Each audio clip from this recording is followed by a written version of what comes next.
नमस्कार, कसे आहात आपण? बलिप्रतिपदा दीपावली पाडव्याच्या तुम्हा सर्वांना खूप खूप शुभेच्छा व स्वामीमय दीपावलीच्या आजच्या भागामध्ये तुम्हा सर्वांचं स्वागत आहे.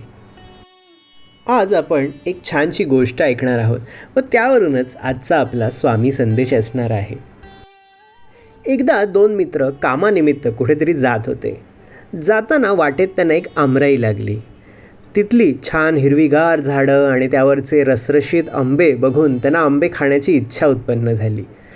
थोडं नीट पाहिल्यावर त्यांना दिसलं की त्या आमराईमध्ये काही कामगार काम करत होते आणि त्यांचे मालकसुद्धा तिथेच उपस्थित होते.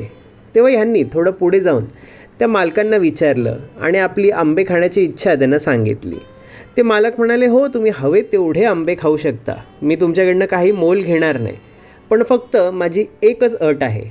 ह्यांनी विचारलं, काय बरं अट आहे? तेव्हा ते म्हणाले की मी तुम्हाला दोघांना 15 मिनटं देणार.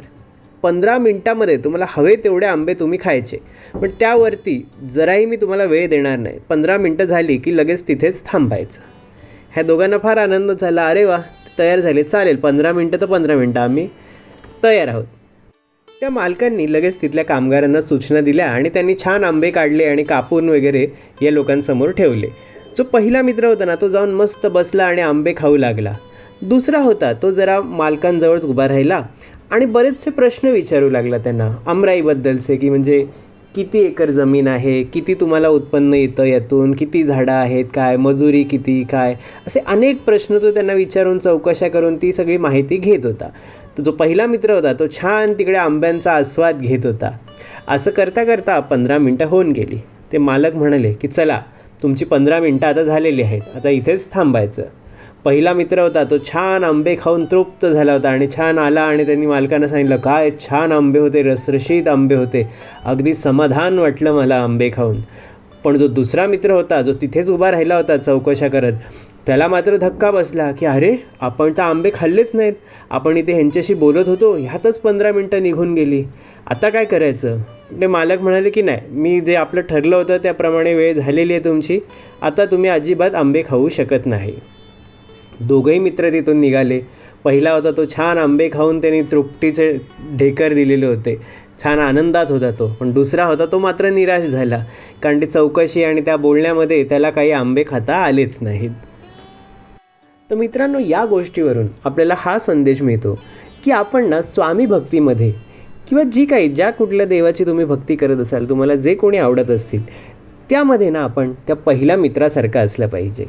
म्हणजे कसं तर बघा, भक्तीमध्ये श्रद्धा आणि विश्वास या दोन खूप महत्त्वाच्या गोष्टी आहेत.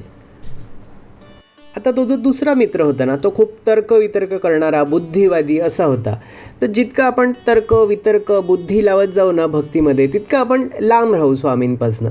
म्हणजे बघा, मी तुम्हाला उदाहरण देऊन समजवतो की आता आपले काही प्रॉब्लेम्स असतील, आजारपण असतील किंवा काही आपल्या इच्छा असतील, त्या ज्यासाठी आपण स्वामी सेवा करत असू, तर काही वेळेला आपल्या मनात असे प्रश्न येतात की अरे, माझा तर आजार 8 वर्षापासून आहे, मी एवढे प्रयत्न केले, इतकं सगळं केलं, स्वामींचं करून कसं काय होईल, हे बरं होईल? किंवा एखादी तुम्हाला इच्छा, संकटात असाल, प्रॉब्लेममध्ये असाल, तर आपल्याला असं येतात विचार की स्वामी पण कायच करतील यातून, ही परिस्थिती आता अशीच राहणार, यात काय बदलू शकतच नाही, काय होणार आहे, चांगलंच चांगलं म्हणजे अजून काय होईल? असे अनेक प्रकारचे प्रश्न, डाऊट्स आपल्या मनात येत असतात. आणि हे डाऊट्स, हे सगळ्या शंका वगैरे ना आपल्याला स्वामी भक्तीपासून लांब ठेवतात. पण म्हणूनच आपल्याला तारक मंत्रात सांगितलेलं आहे की अतर्क्य अवधूत हे स्मरणगाम, म्हणजे अतर्क्य म्हणजे स्वामी ज्या प्रकारे कार्य करत असताना, स्वामींच्या ज्या प्रकारे लीला असतात ना स्वामींच्या, त्या अतर्क्य म्हणजे कुठलं तुम्ही तर्क वितर्क त्यात करूच शकत नाही की अरे हे असं झालं कसं. सगळं तुमचं लॉजिक जे काय आहे ना, ते त्यांच्यापुढे फेल होत असतं मित्रांनो. आणि हे सुद्धा म्हटलेलं आहे की अशक्य ही शक्य करतील स्वामी.